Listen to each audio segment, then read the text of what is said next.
Greetings. Being here now, actually present, isn't quite as trivial as it sounds. In the reels that follow, syndicated from the Walkie Talkie series, we take a free-flowing journey into aspects of your awareness. Factors that bring you into the clear fullness of present experience, and factors that lead you into tunnels further away from your center. Fasten your seat belts into the present moment and enjoy the journey ahead. In our first installment, we look at our inclination to cling to the past, to hover into the future, the distortions that veil us from the present, what is. Wherever you are, whatever you face, be there, recognize that. What need is there for awareness to be anywhere else but here? Yes, we take glances into the future, we recollect from the past, but all of it had its roots in the present of what is. This present actuality right here is the hub, the home base, the nexus for your awareness, the attractor of all that ever was in the past, the caster of all that will ever be in the future. Handle it on top priority. Be here. Informed by the past, uncolored by the past, unflavored by the past, uncolored by the future. Informed by them, yes, but not dictated by them. Free yourself from these filters. Examine exactly what is as it presents itself to your present awareness without meddling. The word meddling, I use it a lot. It is when you try to turn what is into something else in order to feel better, in order to turn yourself into something else. Don't do that. It leads you into hallucinations.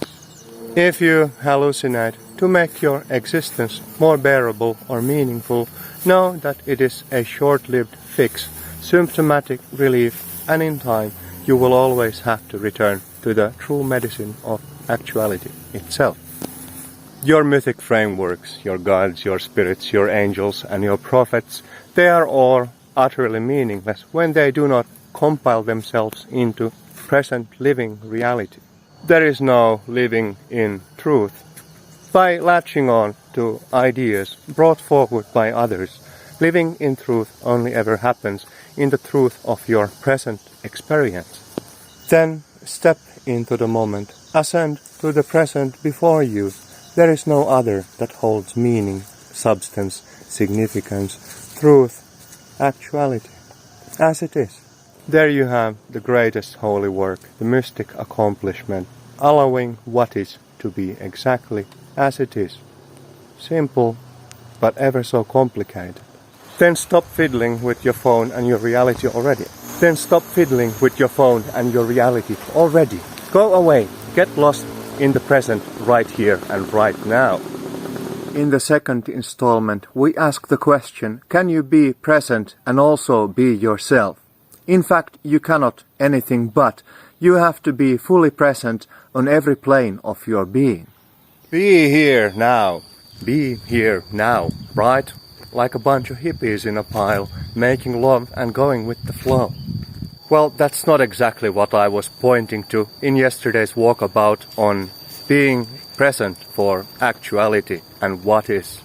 That hippie love pile, for all of its merits of liberation, is untethered from the fullness of here and now, zooming and humping a particular frequency of what is there, but ignoring the greater part of the here and now, not attending to the broad spectrum of what is and what you are, yourself. So a friend asked in follow-ups, this being here and present and being myself, are these counterintuitive, contradictory? Well, actually no, they're not. In fact, you cannot be yourself anywhere else except in the present. Your future is yet to be written. Your past is memories that are fading. What you remember of the yourself that was, typically a memory, an impression edited in your favor, you cannot leave that be present in there as yourself. Nor can you be present as yourself in an idea of what you should be in the future, your dream identity. There is no life in the past, there is no life in the future. Living only ever happens in the present. In the fullness of the present, as yourself, attuning to all that is exactly as it is, in full awareness and acknowledgement of your entire stack of being, your instincts, your emotions, your thought forms, your identity itself, the roles you take, they are all a part of the present picture. Embrace it in its fullness, as it is. Don't hover in the ghosts and fairies of past and future. Don't jump into the love pile of a particular bandwidth in the present. Be present in the fullness of what is present. Rewinding from all over time and space into kind of present for a starter, and from there being totally present, absolutely present, and as the nothing that is everything in the present. There you go. The nothing, I simply point to the nothingness of a fixed present. The present is ever changing, it's elusive. You can only ever keep track of it, but you cannot lock it in place. You also cannot lock yourself in place, and from that we get the understanding of non-self. There is no fixed self anywhere to be found. It's a living process of reflections. Don't try to be present in a snapshot. Be present as it happens. Void of permanence, void of your meddlings, there is the nothingness that sets you free. In the third installment, we look at now, here and nowhere, fullness and emptiness, the partners to our present clarity, where emptiness, in freedom from attachment and reactivity, unfolds a space where the fullness of present actuality may be recognized. Now here, nowhere, everywhere, now here, nowhere, everywhere, simultaneously. How confusing. I'm feeling lost. Good. If you're feeling lost, then congratulations are in order. You landed somewhere, in a place where something can be found, discovered. But is there something to be discovered? Isn't it all just like one and spiritual and done and shit, right? Like what? Now you may land in the present when your attention is funneled just the right way, but alas, turn your head again and you're all over the place. The rest of all of you is still a matrix of blind spots, all sorts of weird and wonky habitual nests your consciousness enters and abides in.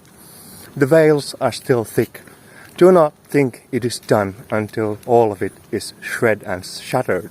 You may have even ascended to some sort of a majestic crown, celestial palace in the crown of your head, but veiled, you're still caught up in a sense of identity, owning it up, holding on tight. So now here and nowhere are partners in crime in the process of enlightenment. Have them both, emptiness and fullness, necessary. The everywhere naturally follows from the nowhere when you have shed your veils of confusion and when you have realigned your unevenly distributed attention. Everything, even simultaneously. So what exactly is this everything? It's not like you are going to be on the moon and Mars and Venus and Jupiter and Saturn simultaneously. You are not going to be simultaneously present in every corner of the universe in all dimensions.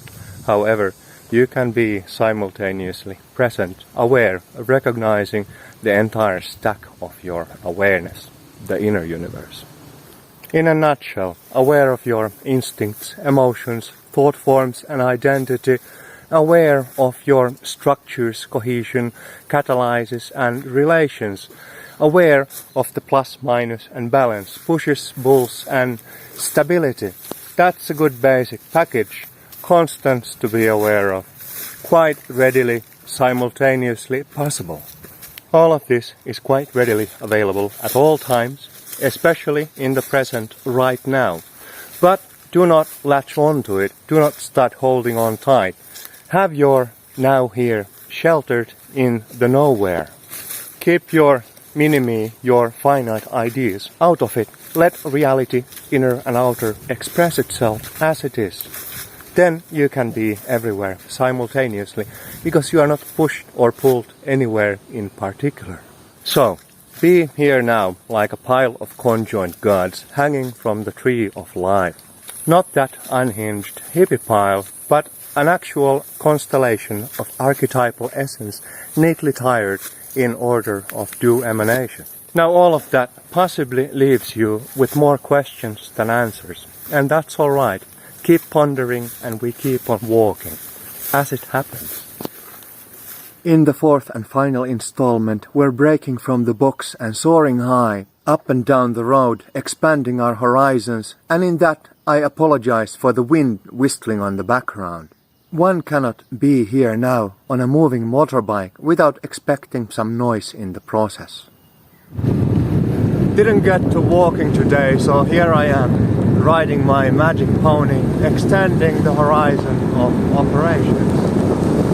Explore the fullness of your horizon, expand your potentials, broaden your mind. That is what all of this is geared for. Expand your horizons, step out of that claustrophobic little box. It does no good for you. It shrinks you smaller and smaller into a minuscule shadow version of what you could be if you were simply present here and now in the fullness of what is. Bound in the prison of your own constructs, rusty old shackles of your own design, the habits that keep you constrained and conditioned. Break free.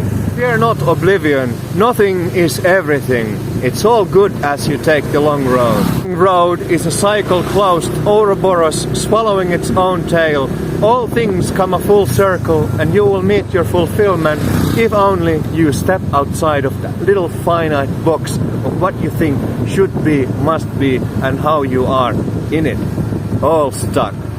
All sorts of weird congestions, but you hold on to them because you know nothing else.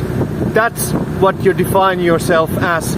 That is where you remain. Don't be buried in your own stuck-ups. Break free. Shed the shell. Break from the cocoon. Be reborn in the fullness of what you are. Become all that you could ever be. That's the message for today. We are driving. We are no longer walking. Don't be a dumb little dodo bird stuck in the cage, going extinct. Spread your wings, fly like an eagle. Explore the expanse. Be here now. Aiming nowhere, being everywhere. Right now. Come mist, come fog, come whatever thunderstorms. On we go. And one day, somewhere out there, you will meet yourself again. In here. See where it goes. Remember to dodge the trucks on the road. Don't be so hasty in your adventures that you run in harm's way. It is all well contained. So, why did the chicken cross the road? It was a tragic existential crisis with suicidal tendencies.